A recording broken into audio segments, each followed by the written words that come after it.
السلام علیکم ورحمۃ اللہ وبرکاتہ۔ سورۃ القصص اللہ کے نبی صلی اللہ علیہ وسلم پر مکی زندگی میں نازل ہوئی۔ یہ قرآن کی 28ویں سورت ہے۔ یہ سورہ اس وقت نازل ہوئی جب مکہ کے مشرکین مسلمانوں پر ظلم و تشدد کر رہے تھے۔ قرآن میں سب سے زیادہ حضرت موسیٰ علیہ السلام کا ذکر موجود ہے۔ حضرت موسیٰ علیہ السلام کی زندگی کے اہم واقعات سورہ قصص میں ذکر کیے گئے ہیں۔ اللہ تعالیٰ نے انبیاء کرام کو لوگوں کی رہنمائی کے لیے مبعوث کیا ہے۔ ہر ایک نبی نے اپنے زمانے اور ماحول کے مطابق اپنی اپنی دعوتی سرگرمیوں کو انجام دیا۔ حضرت موسیٰ علیہ السلام کی اہم اور ترجیحی ذمہ داری یہ تھی کہ فرعون کی حکومت کا خاتمہ کریں اور بنی اسرائیل کو فرعون کے چنگل سے آزاد کرائیں۔ اس سورہ میں حضرت موسیٰ علیہ السلام کی زندگی کے وہ تمام واقعات موجود ہیں کہ وہ کیسے حفاظت کے ساتھ بچپن میں فرعون کے محل پہنچتے ہیں، جوان ہونے کے بعد ہمت کے ساتھ وہاں سے کیسے چلے جاتے ہیں، اس کے بعد کیسے فرعون سے مقابلہ کرتے ہیں، پھر کیسے بنی اسرائیل کو فرعون کی غلامی سے آزاد کراتے ہیں۔ ان تمام واقعات پر پرکشش انداز میں اس سورہ میں روشنی ڈالی گئی ہے۔ بڑے بڑے علماء ہندوستانی موجودہ ماحول کو بنی اسرائیل سے موازنہ کرتے ہیں، اور یہ بہت اچھی اور ہمت کی بات بھی ہے۔ اسی لیے ہمارا یہ دعویٰ بھی بالکل صحیح ہے کہ بنی اسرائیل اور ہندوستانی مسلمانوں کی حالت کافی حد تک ملتی جلتی ہے۔ اس صورت میں باطل کے محلوں کی بربادی اور حق کے سربلندی کا ذکر موجود ہے۔ جب اللہ کے نبی صلی اللہ علیہ وسلم اور صحابہ اکرام پر حد سے زیادہ ظلم و تشدد کیا جا رہا تھا، اس وقت اللہ نے فرعون اور بنی اسرائیل کا واقعہ سنا کر اپنے پیارے حبیب صلی اللہ علیہ وسلم اور صحابہ اکرام کو تسلی دی۔ فرعون کے پاس ہر طرح کی طاقت موجود تھی، لیکن اس کو منہ کی کھانی پڑی۔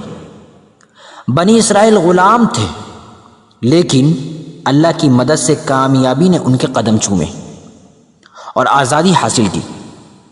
یہاں اللہ تعالیٰ لوگوں کی سوچ کو بدلنا چاہتا ہے کہ کمزور اور غلاموں کے مقدر میں ہمیشہ ناکامی نہیں لکھی ہوتی، اور نہ ہی طاقتور لوگوں کے نصیب میں ہمیشہ کامیابی لکھی ہوتی ہے، بلکہ کامیابی اور ناکامی دونوں ہی اللہ رب العزت کے قبضے میں ہے۔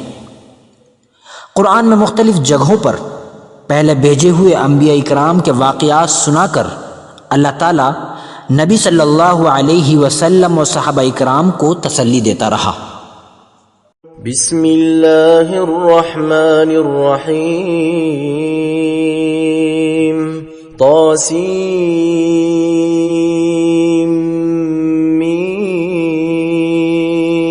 طاسیم میم۔ تلك آیات الکتاب المبین۔ یہ واضح کتاب الہی کی آیات ہیں۔ نتلو علیک من نبأ موسیٰ وفرعون بالحق لقوم یؤمنون۔ ہم ایمان والے لوگوں کے فائدے کے لیے حضرت موسیٰ علیہ السلام اور فرعون کے تاریخی واقعات ٹھیک ٹھیک بیان کرتے ہیں۔ ان فرعون علا فی الارض وجعل اہلها شیعا یستضعف طائفة منهم یذبح ابناءهم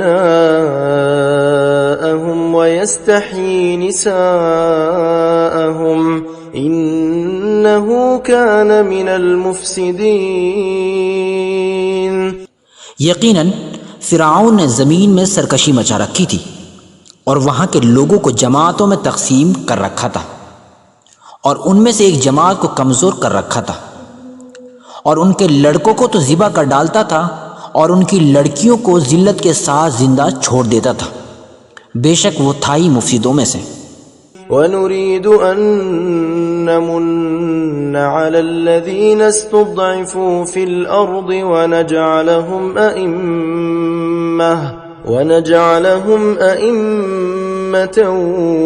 وَنَجْعَلَهُمُ الْوَارِثِينَ۔ پھر ہماری چاہت ہوئی کہ جنہیں زمین میں بے حد کمزور کر دیا گیا تھا ہم انہی کو لیڈر اور زمین کا وارث بنائیں، ونمكن لهم في الأرض ونري فرعون وهامان وجنودهما منهم ما كانوا يحذرون، اور انہیں زمین میں اقتدار دیں، فرعون اور حامان اور ان کی فوجوں کو وہ کر کے دکھا دیں جس چیز کی وجہ سے وہ مظلوموں سے ڈرتے تھے۔ جس وقت زمین میں فساد اور ناانصافی عام ہو گئی اس وقت انصاف اور امن کا علم بردار بن کر اللہ کے مرضی کے مطابق انبیاء اکرام زمین پر تشریف لاتے رہے۔ سورہ قصص کی شروعاتی آیتوں میں مصر کی اس وقت کے حالات کا ذکر کیا گیا ہے۔ اس وقت کے حکمران بھائی چارگی اور مساوات کو کوئی اہمیت نہیں دیا کرتے تھے۔ فرعون کا یہ دعویٰ تھا کہ اس کی قوم ہی سب سے اعلیٰ اور معزز ہے۔ اس قوم کو قبطی کے نام سے جانا جاتا تھا۔ بنی اسرائیلیوں کو دوسرے نمبر کا شہری سمجھا جاتا تھا۔ فرعون بنی اسرائیل کو صرف ذلیل ہی نہیں کیا کرتا تھا بلکہ وہ اس کے لیے بھی کام کر رہا تھا کہ یہ قوم کبھی حکومت میں نہ آ سکے۔ اس کے لیے ان کے لڑکوں کو تو ذبح کر ڈالتا تھا اور ان کی لڑکیوں کو ذلت کے ساتھ زندہ رکھتا تھا۔ ہر زمانے کے ظالم حکمرانوں کا یہی حال رہا ہے کہ جو بھی نوجوان ہمت کے ساتھ ان کے خلاف آواز اٹھاتے ہیں ان کو تو وہ نیست و نابود کر دیتے ہیں اور ان کی عورتوں کا استحصال کرتے ہوئے زندہ رکھتے ہیں۔ ان آیات میں ظالم بادشاہوں کے ظلم کی طرف اشارہ کیا گیا ہے۔